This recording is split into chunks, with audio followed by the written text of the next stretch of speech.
अस्सलामुअलैकुम दोस्तों, ड्रामा से दो किनारे की आने वाली के साथ बहुत दिलचस्प होती जा रही हैं। अब मकाफात अमल शुरू हो चुका है।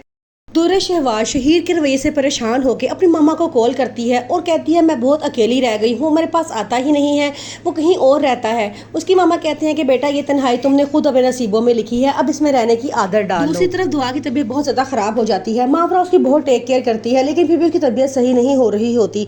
वलीद को जब पता चलता है तो वो गुस्से में घर आता है, अपनी बेटी को लेकर हॉस्पिटल जाता है, उसका इलाज करवाता है और उसके बाद मावरा पे टूट पड़ता है और उसे कहता है कि अगर तुमने मेरी बेटी का ख्याल नहीं रखना तो तुम जहाँ से आई हो तुम वहाँ वापस चली जाओ, क्योंकि तुम जानती हो मैं तुम्हें इस घर में सिर्फ इसलिए लेके आया हूँ ताकि तुम मेरी बेटी की माँ बन के खिदमत कर सको। आगे से उसकी बहनें उसको बहुत समझाने की कोशिश करती हैं कि वो दुआ की माँ नहीं है, लेकिन वो माँ बनने की कोशिश कर रही है, तो आप कम से कम उसको अप्रिशिएट करें। लेकिन वलीद कहता है कि वो क्या माँ बनने की कोशिश कर रही है, मेरी बेटी इतनी बीमार होकर आज इस हाल में पहुँच गई है और उसने उसकी परवाह भी नहीं की।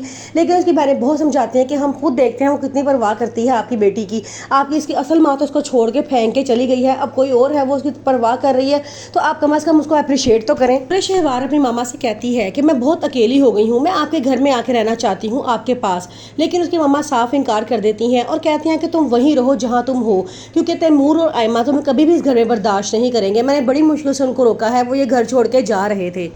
शहीर की बीवी दुर्र शहवार को मिलती है और उसकी बड़ी बेइज्जती करती है और कहती है मैं जानती हूँ कि तुम शहीर की एक्स हो, लेकिन एक्स की वैल्यू वाइफ के आगे कुछ भी नहीं होती। वो उसे बहुत जलील करती है और वहाँ से चली जाती है।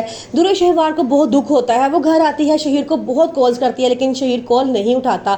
वो बहुत रोती है और कहती है शहीर तुमने मुझे धोखा दिया है, तुम मुझे कब दुनिया वालों के सामने इंट्रोड्यूस करवाओगे, कब तक मैं छुप छुप के ज़िंदगी गुजारूंगी। दूसरी तरफ दुर्र शहवार वलीद को छोड़ के शहीर से शादी कर लेती है। जब उसे पता चलता है कि वलीद अपनी तमाम जायदाद अपनी बहन भाइयों को हिस्सेदार बनाने लगा है, तो वो पहले तो बहुत लड़ती झगड़ती है और उसके बाद वो बहाना बनाती है क्योंकि वो शहीर से शादी करना चाहती है। उसके बाद वो बहाना बनाती है क्योंकि वो शहीर से शादी करना चाहती है, क्योंकि वो जान चुकी होती है कि शहीर अब इतने पैसे कमा चुका है कि वो उसकी तमाम ख्वाहिशात आसानी से पूरी कर सकता है। शहीर पहले ही दुर्र शहवार को बहुत पसंद करता था, लेकिन दुर्र शहवार ने शादी करने से इनकार कर दिया था क्योंकि उसका शहीर एक गरीब इंसान था और वो कुछ नहीं कमाता था। लेकिन आज शहीर जब इस काबिल हुआ है तो दुर्र शहवार वलीद को छोड़ के शहीर के पास जा चुकी है और उसे शादी कर चुकी है।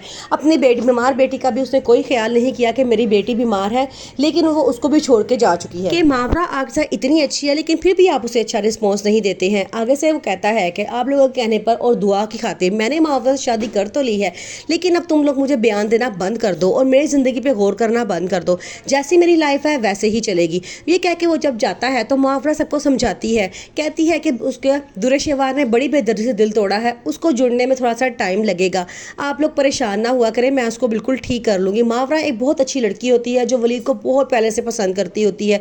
वो वलीद से शादी करना चाहती है, लेकिन वलीद दुर्र शहवार से पसंद की शादी कर लेता है तो पीछे हट जाती है।